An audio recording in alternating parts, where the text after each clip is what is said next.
May I come in, sir? Come in. Good morning, sir. Morning. Take your seat, बैठ जाएं. Thank you, sir.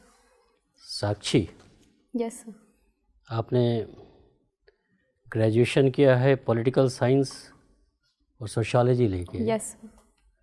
ये पास course या honours है political science? Sir graduation किया है. हाँ. रेगुलर हूँ.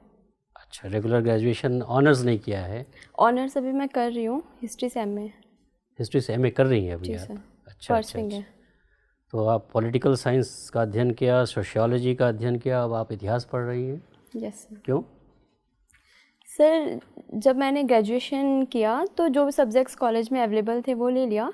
ग्रेजुएशन के बाद मैंने सिविल सर्विसेज की प्रिपरेशन स्टार्ट की तो मुझे हिस्ट्री इंटरेस्टिंग लगा और मुझे ऐसा भी लगा कि फर्स्ट पेपर में जीएस फर्स्ट पेपर में 50% कवर हो जाएगा और जो मेरे ग्रेजुएशन के सब्जेक्ट हैं वो सेकंड पेपर में हेल्पफुल हो जाएंगे. अच्छा. यही सब देखते हुए मैंने हिस्ट्री ऑप्ट किया. हिस्ट्री में क्या अच्छा लगता है आपको? इंडियन हिस्ट्री की बात अगर हम करें, कौन सा पीरियड आपको ज़्यादा अच्छा लगता है? सर इंडियन हिस्ट्री में Indian national movement. Indian national movement. Yes sir. ऐसी कौन सी स्टोरी है इंडियन नेशनल मूवमेंट की जो आपको सबसे ज़्यादा इंस्पायर करती है? सर जिस तरह से हमारे देश में पहले उग्रवाद, फिर उदारवाद, फिर गांधी जी ने अंग्रेज़ों का मुकाबला किया, रणनीति बनाई, गांधी जी की जो रणनीति रही और जिस तरह से पूरे देश ने सहभागिता की, ये सब चीज़ें देख के बहुत ही एनर्जी आती है और अच्छा लगता है पढ़ के. मान लीजिए आप सिविल सर्वेंट हो जाते हैं तो जो भी आपने टेक अवेज है, जो इंस्पायर्ड हो के जो भी आपने सीखा है, समझा है, उसका कैसे उपयोग करेंगी आप अपने जीवन में? Sir civil servant Indian national movement से. हाँ. सर इंडियन नेशनल मूवमेंट से मैंने ये सीखा है कि हमारे समाज में विभिन्न धर्मों के लोग हैं और हमें हमेशा सबको साथ लेकर ही चलना होगा. अगर कभी भी हम किसी एक पक्ष में जाते हैं या वोट बैंक राजनीति इन सब के चलते किसी एक धर्म का सपोर्ट करते हैं तो उसके परिणाम गलत आते हैं. इसीलिए हमेशा सोसाइटी के हर वर्ग को साथ लेके चलना होगा. दूसरा मैंने ये सीखा है कि पीपल पार्टिसिपेशन बहुत रिक्वायर्ड है. तो एज अ सिविल सर्वेंट मैं हमेशा जब भी कुछ भी काम करूँगी मैं कोशिश करूँगी कि रोल ऑफ पीपल हमेशा इम्पॉर्टेंट हो, उनका फीडबैक लेती रहूँगी और इसके अकॉर्डिंग अपनी पॉलिसीज़ में चेंज करती रहूँगी. तीसरा मैंने ये सीखा है कि महिलाओं का रोल बहुत इम्पॉर्टेंट होता है और एज अ सिविल सर्वेंट मैं हमेशा कोशिश करूँगी कि वुमेन इक्वलिटी हो, वुमेन भी आगे आके अपना रोल पूरा करें. वुमेन इक्वलिटी से आप क्या मीन करती हैं जब आप कह रही हैं वुमेन इक्वलिटी हो? सर वुमेन इक्वलिटी से मेरा मतलब है कि इकोनॉमिक, पॉलिटिकल, सोशल हर क्षेत्र में उन्हें बराबर का अधिकार मिले, न ज़्यादा न कम. अगर वो किसी चीज़ की योग्यता रखती हैं तो उनको अवसर मिले. ऐसा नहीं कि वो सिर्फ फीमेल हैं इसलिए उन्हें रोक दिया जाए. संविधान ने तो दिया हुआ है इक्वलिटी का राइट. सर कॉन्स्टिट्यूशन ने दिया हुआ है लेकिन हमारा सोशल माइंडसेट पैट्रियार्की बन गया है जिस वजह से काफ़ी उनके लिए सेक्टर्स लिमिटेड कर दिए गए हैं. ये चीज़ नहीं होनी चाहिए. मान लिया जाए आपको डिस्ट्रिक्ट मैजिस्ट्रेट बना दिया जाता है. आप यूपी की रहने वाली हैं ना? Yes sir. यूपी के किसी ज़िले में आपको डिस्ट्रिक्ट मैजिस्ट्रेट बना दिया जाता है. Yes sir. पहली बात आपने की कि आप चाहेंगे कि कम्युनल हार्मोनी बनी रहे. Yes sir. Vote bank politics में हम लोग ना पड़े. और एक ही दिन आपको हिंदू समाज आता है आपके पास, कहता है कि साहब हमें रामनवमी का जुलूस निकालना है. मुस्लिम समाज आता है आपके पास कि साहब हमें आज तजिया निकालना है और एक ही रूट से निकालना है हमें. एज डिस्ट्रिक्ट मैजिस्ट्रेट आप क्या करेंगी? सर यहाँ पे दोनों दलों की भावनाओं का सम्मान करना चाहिए क्योंकि दोनों ही अपने अपने धर्म को एक तरह से रिप्रेजेंट करना चाहते हैं. इसके लिए मैं उनके लीडर जो भी होंगे उनसे बात करूँगी कि वो एक ही जगह से निकालना, या तो वो अलग अलग रास्ते चुन लें, बट अगर उनकी ज़िद है कि एक ही जगह से निकालना है तो टाइम में थोड़ा सा अंतर कर दिया जाए जिससे दोनों सद्भावना से अपना काम कर सकें. अच्छा, आपने अपने हॉबीज़ में घूमर डांस की जिक्र की है आपने. यस. ये क्या होता है Ghoomar dance? Sir Ghoomar dance एक राजस्थानी फोक डांस है जिसमें कुछ विशेष तरह के सॉन्ग होते हैं जैसे घूमर रमवाने सा, टूटे बाज, इस तरह के सॉन्ग्स पे डांस किया जाता है और इसमें परंपरागत ड्रेस पहनी जाती है, लहंगा, चुन्नी. और ट्रेडिशनल रूप से जब घूमर किया जाता था तो एक ट्रांसपेरेंट घूंघट भी लिया जाता था. ये घूमर की शुरुआत कब हुई थी और क्यों किया जाता था? सर इसकी शुरुआत भील जनजाति से ही मानी जाती है कि वो अपने समुदाय में खुशी के जब भी अवसर होते थे, जैसे किसी का जन्मदिन होता था या किसी की सालगिरह होती थी, फसल कटाई होती थी, तब घूमर के माध्यम से अपनी खुशी को प्रकट करते थे। और आगे ये राजस्थान में फैल गया। इसके बाद पास के राज्यों जैसे उत्तर प्रदेश, गुजरात में भी काफ़ी अच्छे से किया जाता है। हाल फिलहाल में एक कंट्रोवर्शियल मूवी बनी थी, हिंदी सिनेमा बनी थी, यस सर। जिसमें कि काफ़ी कंट्रोवर्सी हुई। उसमें एक घूमर डांस दिखाया गया था। आप बता सकती हैं कौन सी मूवी थी? सर पद्मावती। पद्मावती या पद्मावत? पद्मावत। पद्मावत मूवी आपने, उसमें घूमर डांस आपने देखा है? मूवी देखी है आपने? सर मूवी नहीं देखी है पर डांस देखा है। डांस देखा है आपने? जी सर। किसने गाना गाया है उसमें? सर श्रेया घोषाल। और सर चलिए कोई बात नहीं, हाँ सही, ठीक। साक्षी आपके नाम का क्या अर्थ है? सर साक्षी से मतलब है प्रत्यक्षदर्शी, आई विटनेस। कोई और साक्षी नाम से कोई और फेमस व्यक्तित्व जिसके बारे में आपको पता हो?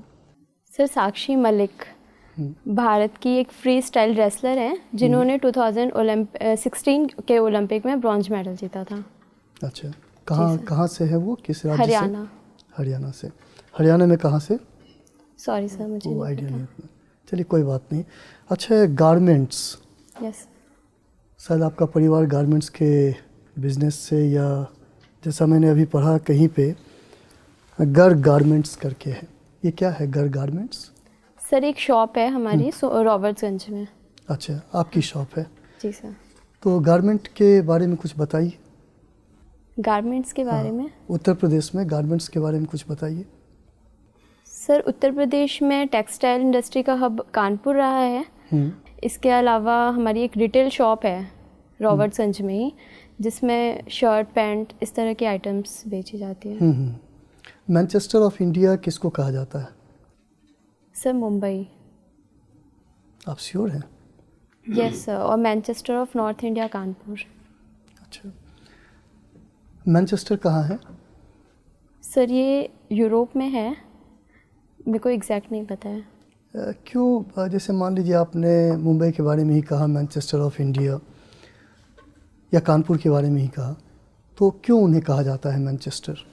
सर वहाँ पे ऐतिहासिक रूप से बहुत ज़्यादा टेक्सटाइल इंडस्ट्री का विकास देखा गया।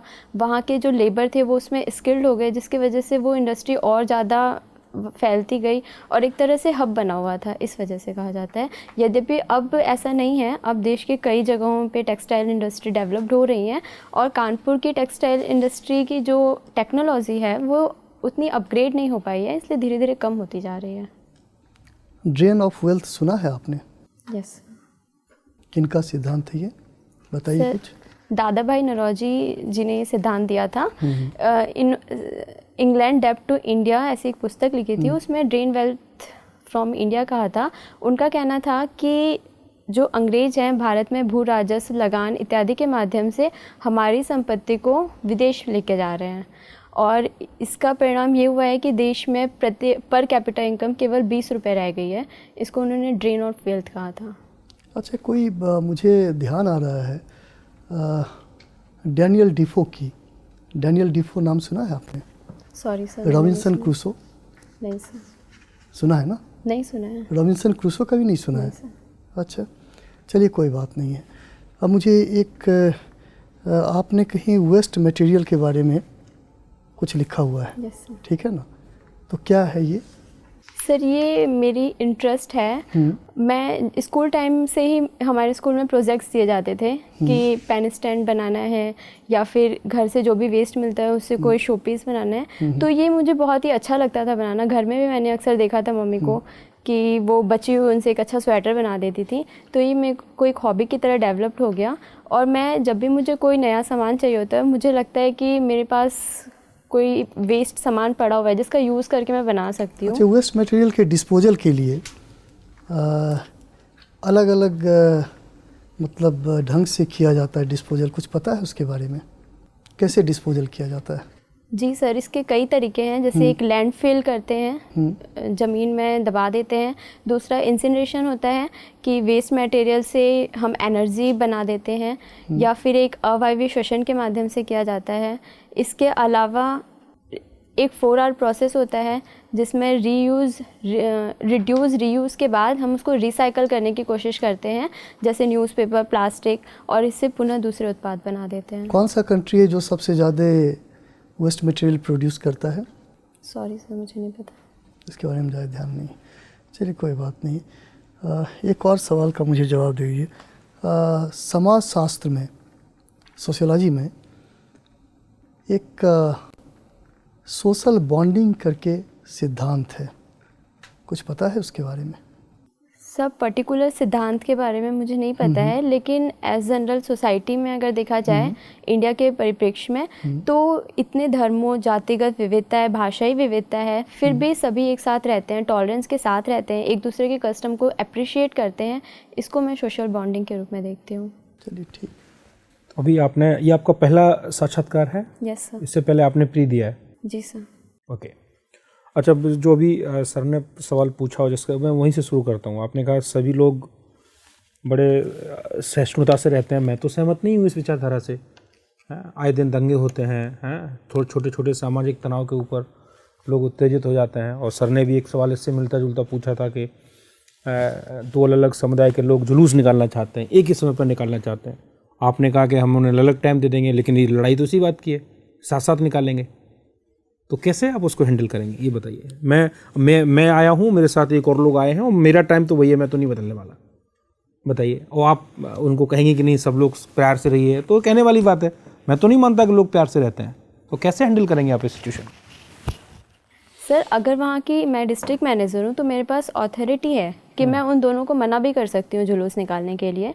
तो यहाँ पे मैं उन्हें पहले एक प्रपोजल दूंगी कि आप लोग इस टाइम पे निकाल लीजिए, जिससे लॉ एंड ऑर्डर मेंटेन रहे। बट अगर वो नहीं एग्री करते हैं तो मैं उन्हें मना भी कर सकती हूँ कि आप दोनों को ही फिर परमिशन नहीं दी जाएगी जुलूस निकालने की। जब आप दोनों लोगों को मना करेंगी तो उसमें से एक जो उसका आयोजक है, वो वहाँ के जो विधायक हैं उनका भाई है, वो उस कमेटी का चेयरमैन है, और वो बहुत प्रभावशाली है। 70 वर्ष से उसकी सीधी पहुँच है, और वो आपके पास भी बैठता है। उस दिन वो भीड़ उसके साथ है, तो वो भीड़ को देख के और ज़्यादा उत्तेजित हो गया है, और वो आपसे उसका जो एक नजरी लगाव है, जो आपके पास उठता बैठता है। जो डीएम आपके पास कई बार सिफारिशें लेके आया है, आपने उसकी 1-2 सिफारिशें छोटी मोटी मानी भी है। उस दिन वो आपसे ये सिफारिश मनवाना चाह रहा है। विधायक का भाई है, मुख्यमंत्री जी अभी कुछ दिन पहले उसके यहाँ आके गए हैं। बताइए अब आप कैसे मना करेंगे? सर, अगर उससे मेरा कोई कांटेक्ट है या मैं उसको जानती हूँ, तो भी एज अ डीएम मुझे सोशल परिप्रेक्ष्य में काम करना होगा। मैं किसी पर्सनल के लिए काम नहीं कर सकती हूँ। और अगर मुझ पे पॉलिटिकल प्रेशर आता है तो मैं विधायक जी को समझा भी सकती हूँ, कंडीशन से उन्हें बता भी सकती हूँ कि इस तरह की सिचुएशन है, और अगर ऐसी कोई घटना, एक साथ जुलूस निकाला जाता है तो यहाँ पे दंगे की स्थिति बन सकती है। और अगर फिर भी वो पॉलिटिकल प्रेशर बनाते हैं तो मैं डिनाई कर दूँगी कि सर। अच्छा, चलिए इसी में एक सिचुएशन और जोड़ते हैं। आपने उसको मना कर दिया, वो मान गया, लेकिन इन द मीन टाइम आपके जो मंडलायुक्त हैं, कमिश्नर हैं, जो आपसे 10 साल सीनियर हैं, उनका अगला रिंग आता है, कहता है नहीं, इसमें जो दूसरा एक जो धर्म विशेष है उसको परमिशन नहीं देनी है और इनको परमिशन देनी है, इनको उसको टाल देना है। तो उस स्थिति में क्या करेंगे? वो तो आपको सीनियर है, और वो आपको आदेश दे रहा है कि आप उनको उस पक्ष को दे दीजिए जो कि सत्ता पक्ष है, और जो दूसरा व्यक्ति है जो कि दूसरा धर्म विशेष का, उसको नहीं देना है या उसको टाल देना है कोई बहाना बना के। उस स्थिति में आप क्या करेंगे? और वो आपके सीनियर है, इमीडिएट सीनियर है आपके कमिश्नरी में ही बैठते हैं जहाँ पे वो आपकी रोज मीटिंग लेते हैं। सर, पहले मैं उन्हें कंडीशन से अवेयर कराऊंगी, और इसके क्या वो तो अवेयर है, आप उन्हें क्या, वो तो आपके सीनियर भी हैं। तो सर मैं उनसे अपील करूंगी कि वो मुझे रिटर्न में लिख के दें, और इसके जो भी कॉन्सिक्वेंसेज होंगे उसकी रिस्पॉन्सिबल फिर मैं नहीं होंगी। मैं उन्हें ऐसा स्पष्ट कर दूंगी। ओके, मतलब आप उन्हें बोल देंगे कि वो लिखित में दें। वो तो नाराज हो जाएंगे, आपकी करेक्टर रोल भी वही लिखेंगे। नहीं, आप सोच लीजिए, आप मुझे आराम से तसल्ली से जवाब दीजिए। मैं ये कह रहा हूँ कि आपकी जो करेक्टर रोल है, जिसके आधार पे आपका अपना प्रमोशन डिपेंड करता है, वो उसको खराब कर देंगे। वो लिख देंगे कि C is a very poor officer and he will grade you between 1 to 4 marks which are very poor for your promotion purposes.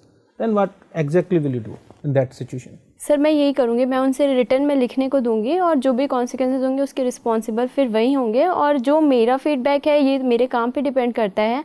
इस तरह के पॉलिटिकल प्रेशर तो आते रहेंगे। अगर मैं हर समय झुकती हूँ और इसकी चिंता करती हूँ कि मेरा फीडबैक कैसा रहेगा, तो ये तो मेरे लिए ही निगेटिव होगा। आपके लिए नेगेटिव होगा तो आप तैयार हैं, पुअर परफॉर्मेंस Yes, sir. आपकी होगी उसके लिए आप तैयार हैं। ओके अच्छा, एक बहुत छोटा सा सवाल मैं आपसे और पूछ रहा हूँ। आपने कहा कि आप इंडियन नेशनल मूवमेंट से बहुत प्रभावित हैं, लेकिन मैं ये कह रहा हूँ कि इंडियन नेशनल मूवमेंट एक बहुत बड़ी असफलता है। अगर इंडियन नेशनल मूवमेंट सफल होता तो देश बढ़ता नहीं। अगर इंडियन नेशनल मूवमेंट को सक्सेसफुली लीड किया जाता तो सांप्रदायिकता इतनी बड़ी समस्या नहीं होती। अगर इंडियन नेशनल मूवमेंट को और ज़्यादा कलेक्टिवली कॉलेजियल वे में और अच्छी तरीके से अगर उसको लीड किया जाता तो इतने ज़्यादा भेदभाव और सामाजिक तनाव नहीं होते। तो इसका मतलब इंडियन नेशनल मूवमेंट तो एक असफल फिनोमिना है, मैं उसको कहूँगा इट्स ए अनसक्सेसफुल फिनोमिना। आप कैसे मुझे मुतमईन करेंगे कि वो सफल है या असफल, बताइए। सर, इंडियन नेशनल मूवमेंट में यकीनन कुछ कमियां रही हैं। सांप्रदायिक, क्या कमियां है वो बताइए, क्या कमियां हैं? सर सांप्रदायिक चिन्हों का प्रयोग किया गया, कई बार धर्म के आधार पर तुष्टीकरण की कोशिश की गई, जिसका ही परिणाम रहा कि हमें देश विभाजन देखना पड़ा। लेकिन सिर्फ इस आधार पर हम इंडियन नेशनल मूवमेंट को कम करके नहीं आंक सकते हैं। इसके बहुत ही अच्छे परिणाम रहे हैं। पहला, देश को आज़ादी मिली है। दूसरा, जिन मूल्यों के आधार पर मिली है हमारे देश को, ऐसा एग्जाम्पल पूरे वर्ल्ड में कहीं पर भी नहीं है कि एक हमने डेमोक्रेटिक कंट्री बनाई है, एक हमारा नहीं, मैं आपको कॉन्स्टिट्यूशन है। आपने कहा धार्मिक चिन्हों का प्रयोग हुआ, तो धार्मिक चिन्हों का प्रयोग तो उन्हीं ने किया जिनको हम सबसे ज़्यादा रेफरेंस देते हैं, सम्मान देते हैं। महात्मा गांधी से ज़्यादा धार्मिक प्रतीकों का प्रयोग तो किसी ने नहीं किया। गीता लेके चलते थे, राम के भजन गाते थे, कई बार इस पर आपत्तियां भी हुई, बावजूद उन्होंने उसको कभी नहीं छोड़ा। तो क्या आप मानती हैं कि ये गांधी जी की गलती थी कि वो धार्मिक चिन्हों का प्रयोग करते रहे? एक सेकुलर, जब एज ए सेकुलर लीडर उनको नहीं करना चाहिए था, या कम से कम सार्वजनिक तौर पे करते हुए नहीं देखना चाहिए था? वो अंदर करते, लेकिन वो तो सभाएं करते थे और राम के भजन गाते थे वो सारे के सारे। तो क्या आप मानती हैं इस चीज़ को कि गांधी जी से ये गलती हुई? Sir, as a personal student, आपकी पर्सनल कैपेसिटी में बताइए। एज ए स्टूडेंट, आप हिस्ट्री की स्टूडेंट भी हैं, आप परसू भी कर रही हैं एम हिस्ट्री, तो आप बताइए इस चीज़ को। सर, अगर मैं गांधी जी के पर्व्यू से देखूं तो ये उनका पर्सनल ट्रेट था। नहीं, पर्सनल कहाँ था? फिर तो पब्लिक हो गया। वो मंदिर सारे लोगों को करा रहे हैं, पब्लिक उस कैपेसिटी में करा रहे हैं, ये बता दीजिए। सर, उनका इस सही गलत देखने के लिए उनका उद्देश्य देखना होगा। गांधी जी का उद्देश्य मैक्सिमम लोगों को अपनी तरफ करना था, किसी धर्म का साथ नहीं देना था। लेकिन कई बार ऐसा हुआ कि इस कारण से कुछ लोगों ने इसको जातिगत धार्मिक रूप दे दिया। पर गांधी जी हमेशा चाहते थे कि इस आधार पर ज़्यादा से ज़्यादा लोगों को आपस में एकीकृत किया जा सके, ये उनका उद्देश्य था। साक्षी, तुम उत्तर प्रदेश से हो। जी मैम। उत्तर प्रदेश में महिलाओं की स्थिति बहुत अच्छी तो नहीं है, यस। जिसको आपने पेट्रियार्की का नाम दे दिया। पेट्रियार्की क्या हर मामले में गलत होती है? पितृसत्ता क्या हर मामले में गलत है? जी मैम, मुझे लगता है हर मामले में गलत है। जब गॉड ने एक साथ दो जेंडर बनाए हैं तो इक्वलिटी होनी चाहिए हर परिप्रेक्ष्य में। तो पेट्रियार्की का मतलब केवल अनइक्वल सोसाइटी को आप पेट्रियार्की से जोड़ रही हैं? नहीं, पेट्रियार्की की मैं ये मान रही हूँ कि ये देखा जाता है कि जो मेल है वो एसेट है और जो फीमेल है वो लायबिलिटी है। जो मेल है वो ज़्यादा। ये पेट्रियार्की की एक इंटरप्रिटेशन है या पेट्रियार्की अपने आप में ऐसी है? मैम, हमारी सोसाइटी में जब मेल को डोमिनेट कर दिया गया। नहीं, पेट्रियार्की का जो डेफिनेशन है वो क्या है? जी। और पेट्रियार्की और मेट्रियार्की अपने आप में क्या है? पेट्रियार्की पितृसत्ता, जहाँ पे पिता की सत्ता हो, एक मेल की सत्ता हो, यही पेट्रियार्की है। वो आपको लगता है हर मामले में गलत होता है? Yes ma'am. अच्छा, आपने हिस्ट्री की पढ़ाई की है। जी ma'am. Doctor B R Ambedkar को चैलेंज करने के लिए डॉक्टर बी आर अम्बेडकर को किसी ने चैलेंज किया था संविधान जब बन रहा था तो? सॉरी मैम, इसके बारे में मुझे रिकॉल नहीं है। अच्छा, ठीक है। साक्षी, ये बताइए, आप हमारा जो प्रियम्बल है 42nd कॉन्स्टिट्यूशनल अमेंडमेंट एक्ट 1976 के अंतर्गत उस पर 3 वर्ड जोड़े गए थे, वो क्या थे? पंथ निरपेक्षता, लोकतंत्र, गणराज्य। मुझे ये बताइए कि इसके पीछे उद्देश्य क्या था? क्या जोड़ने के बाद ही भारत सेकुलर हुआ, सोशलिस्ट हुआ, या उसके पहले भी था? मुझे ये बताइए कि उसको जोड़ने की उस समय तात्कालिक कारण क्या था, क्यों जोड़ा गया? सर, भारत तो हमेशा से ही एक पंथ निरपेक्ष रहा है, लेकिन उसको जोड़ के एक संवैधानिक रूप दे दिया गया कि हम अपने डॉक्यूमेंट्स के माध्यम से दिखाना चाहते हैं कि भारत एक पंथ निरपेक्ष देश है। इसका कोई धर्म नहीं है, लेकिन ये हर धर्म के साथ इक्वलिटी के साथ बिहेव करता है। उसको एक डॉक्यूमेंट्री स्वरूप दे दिया गया जोड़ने से। अच्छा, ठीक है। अच्छा, आप मुझे ये बताइए कि नक्सलिज्म एक विचारधारा है। जी सर। ये अभी जो चल रहा है भारत में, इसके पीछे की विचारधारा कौन सी है? वो किससे इन्फ्लुएंस विचारधारा है नक्सलिज्म? सर, नक्सलवाद की प्रॉब्लम एक ऐतिहासिक है, कम्युनिस्ट पार्टी ऑफ इंडिया से है, जो कि माओवाद की विचारधारा से प्रभावित थे। और कम्युनिस्ट पार्टी ऑफ इंडिया में कुछ लोग सत्ता में आते हुए अपने उद्देश्यों की पूर्ति करना चाहते थे, तो उसी में एक दल था जो इससे सहमत नहीं था और उन्होंने अलग होकर नक्सलवाद का गठन किया। और ये प्रॉब्लम हमारे देश में जहाँ जहाँ देखी जा रही है, उसके पीछे पावर्टी, अनएम्प्लॉयमेंट, ये मुख्यतः रीज़न रहे हैं। जो मेन स्ट्रीम पॉलिटिकल पार्टी है कम्युनिस्ट पार्टी ऑफ इंडिया जी सर। और जो नक्सल मूवमेंट चल रहा है, दोनों में क्या अंतर है? Sir, communist party of India एक वैधानिक रूप से अपने उद्देश्यों की मांग करती है, पूर्ति करती है, लेकिन नक्सलवाद हिंसा का सहारा लेता है और एक नॉन स्टेट एक्टर है। दोनों के पीछे की जो एक विचारधारा है वो एक ही है, कॉमन है, आप कह रही हैं, लेकिन एक लोकतांत्रिक तरीके से है, एक गैर लोकतांत्रिक तरीके से। जी सर। ठीक है, मेरा अंतिम प्रश्न आपसे है, बेटी बचाओ बेटी पढ़ाओ अभियान के बारे में सुना होगा आपने। यस। इसका एक मेन फोकस है कि जो PNDT एक्ट है हमारा, उसके प्रोविजंस को इफ़ेक्टिवली इम्प्लीमेंट करना। इसके बावजूद जिन डिस्ट्रिक्ट्स में इनको चलाया गया है, जो एक रिपोर्ट है, इंडिपेंडेंट रिपोर्ट है, अभी सेक्स रेशियो अभी भी वहाँ स्क्यूड है, कुछ भी क्वालिटेटिव चेंजेस नहीं आया। तो क्या किस तरह की चुनौतियाँ हैं, क्यों ऐसा क्यों? जैसे एक हमने टारगेट सेट किया और उस टारगेट तक पहुँचने के लिए एक प्रोसीजर डिफाइन किया, फिर भी हम वहाँ तक पहुँच नहीं पा रहे हैं उस लिमिटेड टाइम लाइन को ध्यान में रखते हुए, क्या कारण है? सर, इसका कई परिप्रेक्ष्य में आंसर देना चाहूँगी। पहले जो PCP NDT एक्ट है वो सही तरीके से इम्प्लीमेंट नहीं हो पा रहा है, उसमें जितने रिक्वायरमेंट स्टाफ और फंड की फैसिलिटीज़ है वो नहीं दी गई है, जिसकी वजह से आज भी हर जगह पे देखा जाए अगर किसी को एबॉर्शन कराना है तो वो कुछ पैसे दे के करा लेता है। दूसरी बात ये है कि हमारी सोसाइटी का जो माइंडसेट बना हुआ है कि लड़की एक लाइबिलिटी है और अगर इसका जन्म होता है तो हमें डावरी कलेक्ट करनी पड़ेगी, इसकी सेफ्टी की प्रॉब्लम होगी, तो वो लड़कियों को जन्म नहीं देना चाहते हैं।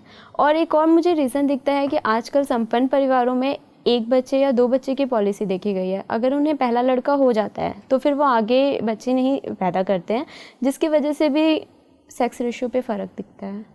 साक्षी, आप गारमेंट बिजनेस से आपका परिवार जुड़ा हुआ है। जी सर। आजकल इंडिया साइज़ की चर्चा बहुत हो रही है, ये क्या है इंडिया साइज़? सर, हमारे देश में गारमेंट इंडस्ट्री हमेशा से ही हथकरघा उद्योग बहुत ही उन्नति पे रहा, लेकिन कभी भी इसकी ब्रांडिंग नहीं की गई। हमारे जितने भी मटेरियल्स होते हैं इनके अपने साइज़ नहीं डिसाइड किए गए। जैसे हम विदेशी ब्रांड देखते हैं उनमें पर्टिकुलर साइज़ डिसाइडेड होता है, जिससे विदेश में कहीं भी किसी को ख़रीदना होता है तो उसको साइज़ के आधार पर कोई कन्फ्यूज़न नहीं होती है। भारत के परिप्रेक्ष्य में भी ऐसा करने की कोशिश की जा रही है ताकि हम एक वास्ट मार्केट को कवर कर सकें। किस तरह से कोशिश हो रही है? सर, इसमें इंडिया साइज़ बनाया जाएगा कि हम अपने मानकों के आधार पे 30, 32 जो भी साइज़ हैं उनको डिफ़ाइन करेंगे और उसको एज अ डॉक्यूमेंट्री प्रेजेंट करेंगे ताकि जो परचेज़ कर रहे हैं उन्हें आसानी हो। ऑनलाइन भी परचेज़ कर रहे हैं तो उन्हें आसानी हो। किन्हीं 3 देशों का नाम बताएं जहां ऑलरेडी स्टैंडर्डाइज हो चुका है। सॉरी सर, मुझे नहीं पता। बहुत बहुत धन्यवाद, आप जा सकती हैं। Thank you sir.